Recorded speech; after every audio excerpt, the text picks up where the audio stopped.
People who exercise, generally, you have to put in a little bit of effort to make yourself go exercise. But a lot of people who are overweight and sick don't have enough energy to do that. I don't know about that.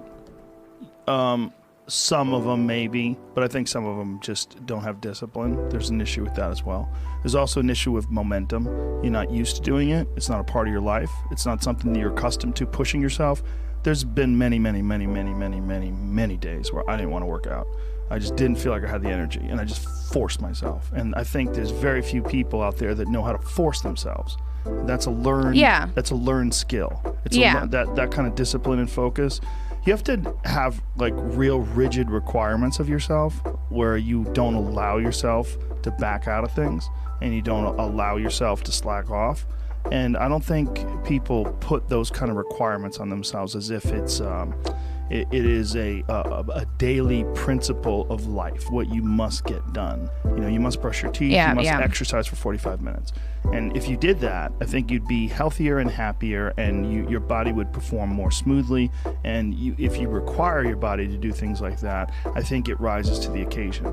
There are very few people that have that kind of discipline. So because of that, they come up with excuses. And excuses are a giant part of the problem. It's not simply a physical health issue. There's also mental aspects of it, and discipline's a big one. I just know way too many people who are weak mentally. And I can't just chalk it off to only, you know, their physical, the way they physically feel, because I felt like shit 100 times, and then I worked out, and then I felt way better. Yeah, it's just a fact of life. That's real. You know, you just gotta. And people don't know how to do that. And it's not. And if you're used to doing this, get in your car, sit down, drive to the office, sit down, go to the lunch, sit down. You know, go to the board meeting, sit down. Get in your car on the way home, sit down. Get home in front of the TV, sit down. Then go to the gym, fuck off. They don't have any energy. You know, their body's not, their body's like, I don't have it in me to do this. And I don't believe that. I think it's a lot of it is the mindset. There's been many people that have just put their foot down and said, enough. I'm going to change my life. And they don't take any excuses, and they feel way better. Diet is most certainly a part of that, but there's also a discipline aspect, and these things are not mutually exclusive. They exist together. They're all together, and they work symbiotically. The way your mindset affects the choices you make with your diet, and the mindset also affects the choices you make in terms of like whether or not you require yourself to exercise. And I think these are critical aspects that people like to gloss over, or they like to make excuses about. And they get very angry if you don't accept those excuses. And that's a sign that they're trying to enforce this standard and this idea and push it on you and give themselves an excuse. It's one of the reasons why they get angry. It's one thing if someone has a legit physical issue like you do, but there's a lot of people who do not. They just have poor diet choices, they have a sedentary lifestyle, and they have the momentum of this sedentary lifestyle that's holding them back. They're accustomed to being lazy. He just didn't do it. No, I don't believe that. But when you say he didn't have enough energy to exercise, did he walk around? Well, yeah, but you can drag yourself through things. And you can drag yourself through an exercise routine. You can. Well, you most certainly can. You most certainly can. You don't have to do a lot. You just have to do something. You walk up hills. You jump a little rope. You take a little tiny kettlebell. You do a couple cleans and presses. You do a few push-ups. You do a few sit-ups. You get your blood pumping. You're moving. You're alive. You're exercising. To say you don't have enough energy to exercise, that's crazy. Can you walk to the refrigerator? Then you can exercise. I'm not saying that you have to run marathons. You can exercise, and everyone should fucking exercise. I agree. Everyone should exercise. But don't ever say, these people are so crazy. They want you to believe, I don't have the energy to exercise. God damn it. Everyone does. If you're alive, you can exercise. I believe that. I've been there. I know I'm a different case, but I've seen my dad there. And then here's the thing. Once he fixed up his diet, once he went to this carnivore diet, he's exercising now. Sure, he's got less weight on his body. He feels better. And he has energy. That's wonderful. He could have exercised then too. He would have felt shittier, for sure.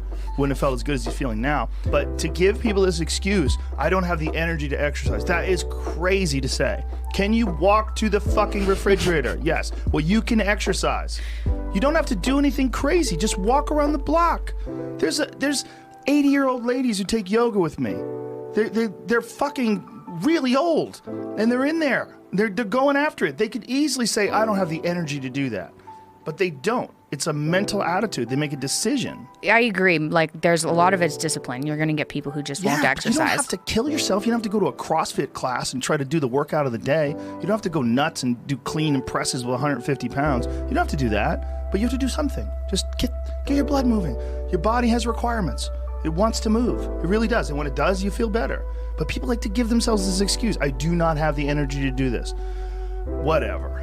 If you decide that, that's true. But if you watch a motivational video, there's 100 of them on YouTube, thousands even. Go watch one, you'll get fired up. You're like, fuck it, I'm gonna jump some rope. You jump some rope, you do something. Just do some push-ups, do something, do some body weight squats. You'll feel better. But it's also like learning that and having that as a part of your daily life.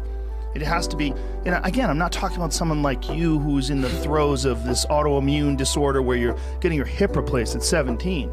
I'm not talking about someone with like serious degenerative illness. I'm talking about just a regular person who's overweight. You can do it. There's a lady who's like 450 pounds that takes yoga with me. She's enormous. She's in there. She's probably really embarrassing. Very hard to do. Yeah. And she's in there. Anyone could do it. We can do it. And again, I'm not saying do what Michael Phelps does. I'm just saying just do something. Got to do something. We have fucked up lifestyles. The lifestyles that people have are just, the human body is not designed to sit down all day, and it's certainly not designed to be stuck in traffic and be in an office and just be, fluorescent lights and just sitting there in front of a fucking computer monitor watching your soul get sucked through the LCD screen. It's crazy. I'm not saying you have to be a bodybuilder.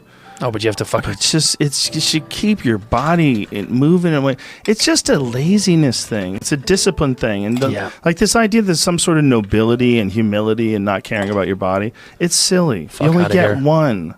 You get one. It doesn't make you dumber if you work out. It's good. It feels good to move your body. It feels good. It feels good to do things, whether it's taking a dance class, I'm not into that, but taking karate. I'm not into that shit. I like yoga. I like running. I like doing jujitsu, obviously. I like all kinds of martial arts. But I just like moving my body, man. I like running up hills. You move your body. Same. Get it going. You'll feel better afterwards. I know you don't want to do it. I fucking hardly ever want to do it. I maybe want to actually do it 5 out of 10 times. But I do maybe it. Less, yeah. But I do it. I just do it. I know what it's like to not want to do it. I get it. Shut up. I just start talking to myself. I go, come on, pussy. What are you talking about? Do it. If I was you, outside of you, knowing what I know, if I could read my mind, I'd be like, come on, bitch. You're just being lazy. Put your fucking shoes on. Yeah. Get a sweat going, and then you're going to feel pumped. Come on, man. You've done this a million times. And then invariably, I'll be in the middle of the workout. I'm sweating. I'm like, fuck yeah. Yeah. Woo! Yeah. And then I get into it. It's like, you got to push past that creepy resistance that Stephen Pressfield wrote about in The War of Art. It applies not just to art, not just to writing. It applies to cleaning your room. It applies to saying you're sorry to a friend. It applies to taking care of a debt. All those things. You just keep putting them off. It's this weird thing that you have. When you see a problem, you got to fix it. When you see a thing you have to do, go do it. When you know something's like, clean your fucking room, right? That's what Jordan Peterson always says. Clean your room. Clean your room. And that really is what he means. Get your shit in order.